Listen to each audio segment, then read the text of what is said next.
आपने दिया बीजेपी को?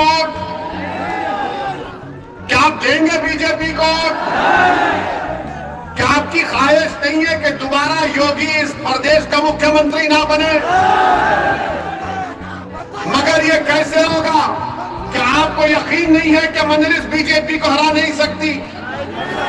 यकीनन मजलिस बीजेपी को हरा सकती और हराएगी इंशाअल्लाह ताला। उत्तर प्रदेश चुनाव को लेकर सभी पार्टियों ने अपने प्रत्याशियों की सूची जारी कर दी है। आज ऑल इंडिया मजलिस-ए-इत्तेहादुल मुस्लिमीन पार्टी ने भी पहली सूची जारी की है।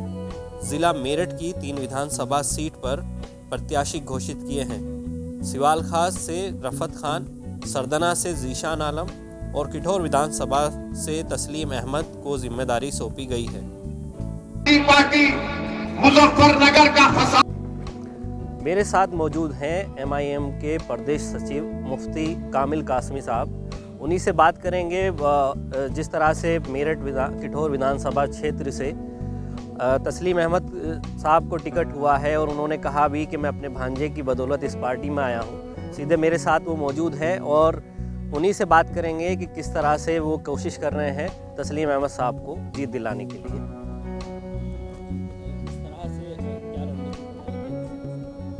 देखो, रणनीति की बात सीधी ये है कि मैं बतला दूं कि मैं एक दारुल देवबंद से स्टूडेंट हूँ, पढ़ा हूँ, वहाँ तमाम चीज़ों को देखा है, दुनियावी एतबार से भी भापा है और राजनीतिक एतबार से भी। मैं सिर्फ एक ही बात कहता हूँ कि चमन को सींचने में पत्तियाँ कुछ झड़ गई होंगी, चमन को सींचने में पत्तियाँ कुछ झड़ गई होंगी, यही इल्ज़ाम हम पर लग रहा है बेवफाई का। मगर कलियों को जिसने रौंद डाला अपने पैरों से, वही दावा करे हैं अब चमन की रहनुमाई का। आप देख रहे हैं मुल्क हिंदुस्तान की क्या हालत है, और ख़ास तौर से यूपी उत्तर प्रदेश।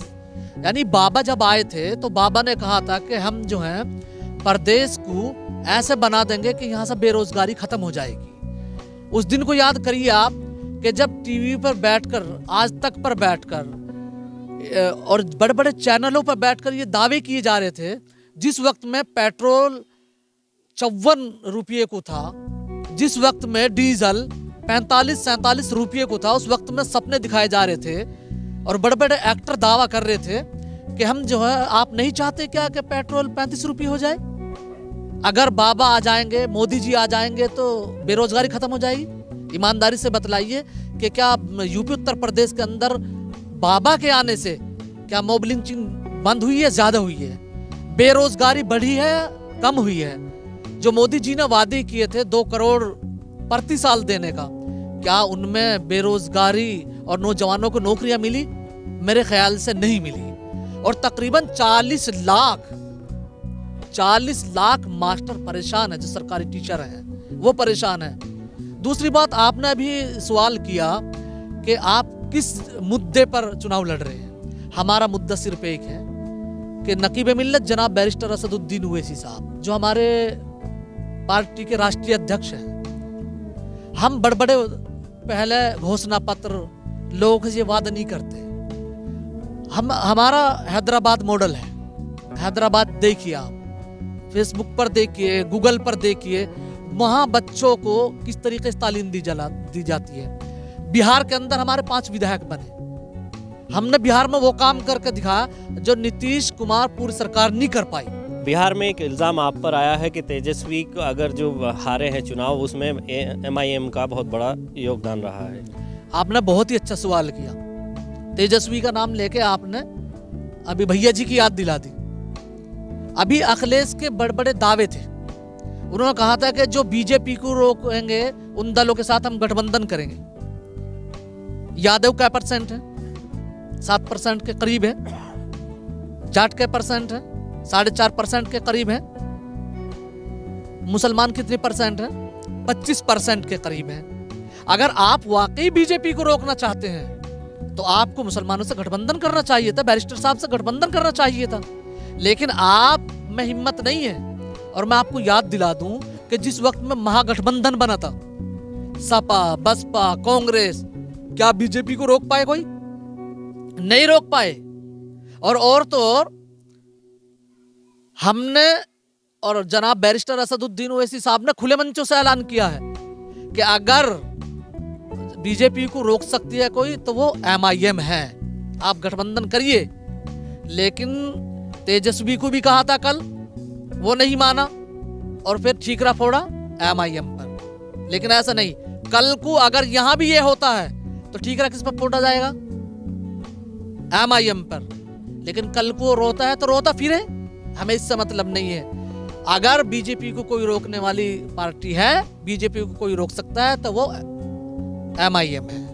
2014 और 2017 के चुनाव में भाजपा ने ये साफ कर दिया कि मुस्लिमों के बिना भी सरकार बनाई जाती है।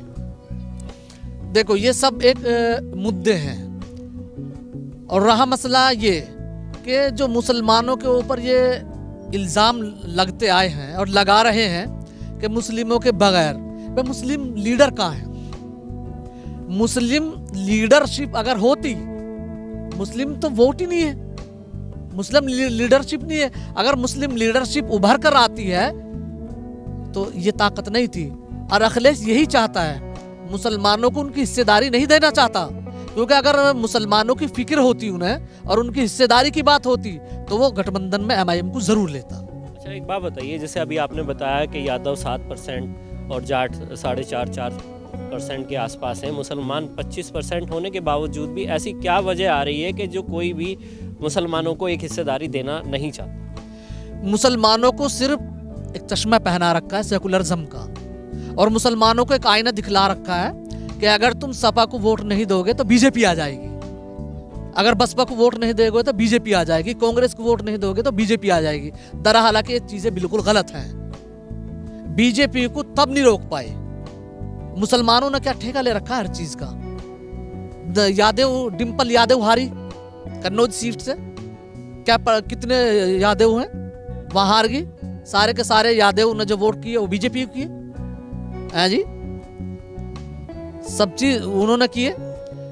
ज्यादातर उत्तर प्रदेश के अंदर देखिए आप कितने यादव हैं, लेकिन 6% यादव जो बीजेपी को वोट चला जाता है। अखिलेश के पास क्या बचता है? 2%।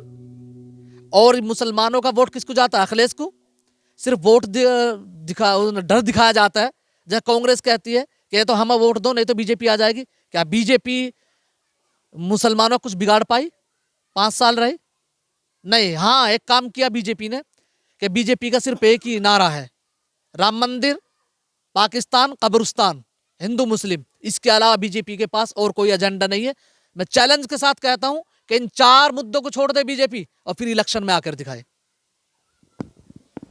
सूबे में लगातार बढ़ती महंगाई और बेरोजगारी के मुद्दे तो हैं, उसी को आधार बनाकर तमाम राजनीतिक पार्टियां मैदान में उतर चुकी हैं।